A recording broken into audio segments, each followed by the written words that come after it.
Cada verano, con la llegada del mes de julio, Euskadi se convierte en destino vacacional indiscutible para los amantes de la música, con los festivales de jazz de San Sebastián, Vitoria-Gasteiz y Getxo, y el Festival de Blues de Hondarribia. Una apuesta innovadora y diferente en la que lo mejor de cada género musical se mezcla con los recursos gastronómicos, naturales y culturales de Euskadi. El más veterano de los festivales vascos, con más de 45 ediciones, es el Heineken Jazaldia de San Sebastián. El festival jazzístico más experimentado de Euskadi destaca sobre todo por su variada oferta musical y por la ubicación de sus conciertos en marcos paisajísticos espectaculares. En Vizcaya, la cita con el mejor jazz tiene lugar en Getxo. Estos días, la localidad costera se transforma hasta convertirse en una pequeña Nueva Orleans.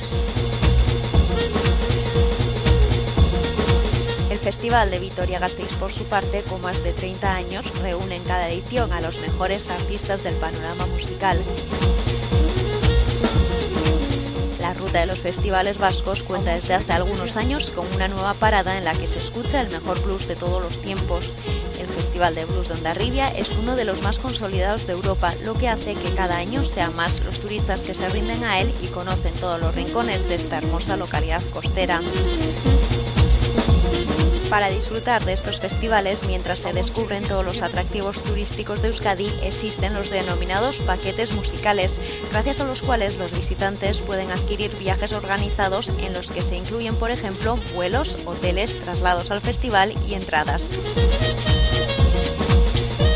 Una forma cómoda, atractiva y sencilla de disfrutar del mejor jazz y blues en Euskadi.